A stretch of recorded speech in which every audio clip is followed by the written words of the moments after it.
மாணவர்களுக்கு கோவிந்தராஜின் வணக்கங்கள். TRP conduct பண்ணுற டிஎன்டிஇடி அதாவது தமிழ்நாடு ஆசிரியர் தகுதி தேர்வு பேப்பர் 1 மற்றும் பேப்பர் 2க்கு ரிஜிஸ்ட்ரேஷன் பண்ணணும் அப்படின்னு சொல்லியிருந்தாங்க. இந்த எக்ஸாம் ரிஜிஸ்ட்ரேஷனுடைய முதல் பகுதியை தான் இந்த வீடியோவில் நம்ம பார்க்க போகிறோம். வாங்க. உங்களுடைய மொபைல் ஃபோன்லேயோ அல்லது கம்ப்யூட்டர்லேயோ கூகுள் போயிட்டு டிஎன்டிஇடி ஆன்லைன் அப்ளிகேஷன் அப்படின்னு நீங்கள் டைப் பண்ணிங்கன்னா உங்களுக்கு டிஎன்டிஇடி ஆன்லைன் அப்ளிகேஷன் 2025ன்னு இது வரும். இதை கிளிக் பண்ணுங்கள். கிளிக் பண்ணிங்கன்னா உங்களுக்கு டிஆர்பி வெப்சைட் வரும். இதில் www.trb.tn.gov.in அப்படின்ற இந்த வெப்சைட்டை நீங்கள் கிளிக் பண்ணுங்கள். உங்களுக்கு எக்ஸாமினேஷன் டேஷ்போர்டு வந்துடும்.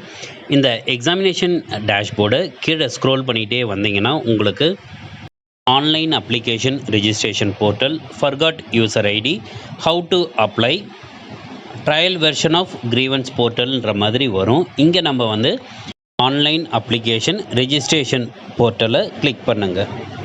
இங்கே உங்களுக்கு நோட்டிஃபிகேஷன் நேம்னு வரும். இதில் வந்து போஸ்ட் கிராஜுவேட் அசிஸ்டண்ட்டுக்கு ஏற்கனவே அது டேட் முடிஞ்சிருச்சுன்றது உங்களுக்கு வரும். கீழே வந்து டெட் பேப்பர் 1, டெட் பேப்பர் 2ன்னு இந்த ஆப்ஷன்ஸ் வரும். இதில் வந்து நான் பேப்பர் 1க்கு எலிஜிபிள் இல்லைன்றதுனால நான் பேப்பர் 2க்கு அப்ளை பண்ணுறதை நம்ம பார்க்கலாம். 2க்கு எப்படி பண்ணுறோமோ அதே மாதிரி தான் பேப்பர் 1க்கும் நீங்கள் பண்ண வேண்டியது. இப்போது நான் பேப்பர் 2க்கு ரைட்டில் ஸ்க்ரோல் பண்ணிகிட்டே போகிறேன். ரைட்டில் ஸ்க்ரோல் பண்ணணுன்னா உங்களுக்கு நவ் அப்படின்ற இந்த ஆப்ஷன்ஸ் வரும். நீங்கள் பேப்பர் 1க்கு அப்ளை பண்ணுறீங்கன்னா அப்ளை நவ் ஃபார் பேப்பர் 1க்கு நீங்கள் போடுங்க. பேப்பர் 2க்கு இருந்தால் பேப்பர் 2க்கு அப்ளை நவ் கொடுங்க. இன்கேஸ் நீங்கள் ரெண்டுமே அப்ளை பண்ணுறேன், நான் ரெண்டுத்துக்கும் எலிஜிபிள் அப்படின்ற மாதிரி இருந்தால் தனித்தனியாக தான் நீங்கள் பண்ண வேண்டியது இருக்கும். தனித்தனியாக இந்த சென்ஸ் பேப்பர் 1க்கு அப்ளை பண்ணி முடித்ததுக்கப்புறம் திரும்ப வெளியில் வந்துட்டு திரும்பவும் நீங்கள் வந்து பேப்பர் 2க்கு நீங்கள் தனியாக தான் அப்ளை பண்ணணும். ரெண்டுமே எலிஜிபிள் நான் இதிலே பண்ணலான்னா பண்ண முடியாது. இதுக்கு தனியாக யூசர் நேம் பாஸ்வேர்டு வரும், பேப்பர் 2க்கு தனியாக யூசர் நேம் பாஸ்வேர்டு வருன்றதுனால நீங்கள் தனித்தனியாக தான் அப்ளை பண்ணணும். இப்போ நான் பேப்பர் 2க்கு அப்ளை நவ்வை கிளிக் பண்ணுறேன். இந்த ரிஜிஸ்ட்ரேஷன் ஸ்டார்ட் ஆகிடுச்சு. இங்கே வந்து உங்களுக்கு 2 கொடுத்துருப்பாங்க, இமெயில் ஐடி, மொபைல் நம்பர்னு. ஃபஸ்ட்டு இமெயில் ஐடியை, உங்களுடைய கரெக்டான இமெயில் ஐடியை நீங்கள் வந்து டைப் பண்ணி முடிச்சிடுங்க. டைப் பண்ணி முடிச்சதுக்கப்புறம் பக்கத்துலேயே உங்களுக்கு வெரிஃபை இமெயில்னு இருக்கும், அதை கிளிக் பண்ணிவிடுங்க. கிளிக் பண்ணிங்கன்னா உங்களுக்கு நீங்கள் கொடுத்துக்கிற இமெயில் ஐடிக்கு ஓடிபி சென்ட் பண்ணவா அப்படின்னு கேட்கும். எஸ்ன்னு இருந்ததுன்னா எஸ் சென்ட் ஓடிபியை கிளிக் பண்ணுங்கள். அப்படி இல்லை உங்களுடைய இமெயில் ஐடி நீங்கள் கொடுத்தது தவறாக இருக்குது அப்படின்ற மாதிரி இருந்தால் நோ சேஞ்ச் இமெயில் ஐடியை கிளிக் பண்ணிங்கன்னா உங்களுக்கு நீங்கள் மறுபடியும் இமெயில் ஐடியை நீங்கள் போகிறதுக்கான அந்த வாய்ப்பு வரும். அப்போ வந்ததுக்கப்புறம் திரும்பவும் இதே மாதிரி தான் கேட்கும். நீங்கள் இமெயில் ஐடி கரெக்டாக இருந்ததுன்னா எஸ் சென்ட் ஓடிபியை கிளிக் பண்ணுங்கள்.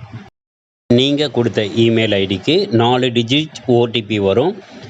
சப்போஸ் உங்களுடைய இமெயில் ஐடியில் இந்த ஓடிபி வரலன்னா நீங்கள் உங்களுடைய இமெயிலில் ஸ்பேம் ஃபோல்டரை போய் பாருங்கள். எனக்கே வந்து ஸ்பேம் ஃபோல்டரில் தான் வந்திருந்தது. அங்கே வந்து 4 டிஜிட் ஓடிபி வந்திருக்கும். அதை கொடுத்த உடனே உங்களுக்கு கீழே வந்து வெரிஃபை அப்படின்னு இருக்கும். வெரிஃபையை கிளிக் பண்ணிட்டீங்கன்னா உங்களுடைய இமெயில் வந்து வெரிஃபை பண்ணதாக இங்கே காமிக்கும். கீழே வந்து ஓகேவை கிளிக் பண்ணிவிடுங்க. கிளிக் பண்ணி முடிச்சிட்டிங்கன்னா அடுத்ததாக மொபைல் நம்பரை வெரிஃபை பண்ணுறதுக்கான ஆப்ஷன்ஸ் வரும். உங்களுடைய மொபைல் நம்பரை என்ட்ரு பண்ணிவிட்டு பக்கத்தில் வந்து வெரிஃபை மொபைல்னு இருக்கும், அதை கிளிக் பண்ணிவிடுங்க. இமெயிலுக்கு கேட்ட மாதிரி உங்களுடைய மொபைல் நம்பர் கரெக்டாக இருந்ததுன்னா அதுக்கு வந்து ஓடிபி அனுப்புவான்னு கேட்கும். உங்கள் மொபைல் நம்பர் கரெக்டாக இருந்ததுன்னா எஸ் சென்ட் ஓடிபின்னு கொடுத்துடுங்க. இமெயிலுக்கு வந்த மாதிரி இங்கேயும் உங்களுடைய மொபைல் வெரிஃபைடுன்னு வந்துடும். கீழே இருக்கிற ஓகேவை கிளிக் பண்ணிவிடுங்க.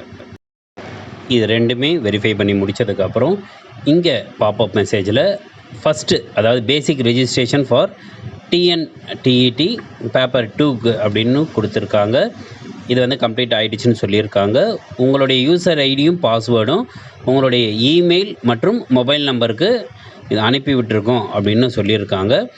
ஃபர்தராக இனிமேல் இந்த யூசர் ஐடி பாஸ்வேர்டு வச்சுட்டு தான் நம்ம அடுத்தடுத்த ஸ்டெப்ஸை நம்ம கம்ப்ளீட் பண்ணணும். இந்த வீடியோவில் நம்ம டெட் பேப்பர் 2 பேசிக் ரிஜிஸ்ட்ரேஷன் எப்படி செய்கிறது அப்படின்றத பார்த்தோம். இதே மெத்தடு தான் பேப்பர் 1 எழுதுகிறவங்களும் நீங்கள் செய்ய வேண்டும். மீண்டும் அடுத்த பகுதியில் இதனுடைய 2ஆம் பகுதியான அடுத்தடுத்த ஸ்டெப் ஆஃப் ரிஜிஸ்ட்ரேஷன் எப்படி செய்யணுன்றத ஸ்டெப் பை ஸ்டெப் இன்ஸ்ட்ரக்ஷனாக நம்ம பார்க்கலாம். வாழ்க வளமுடன். நன்றி.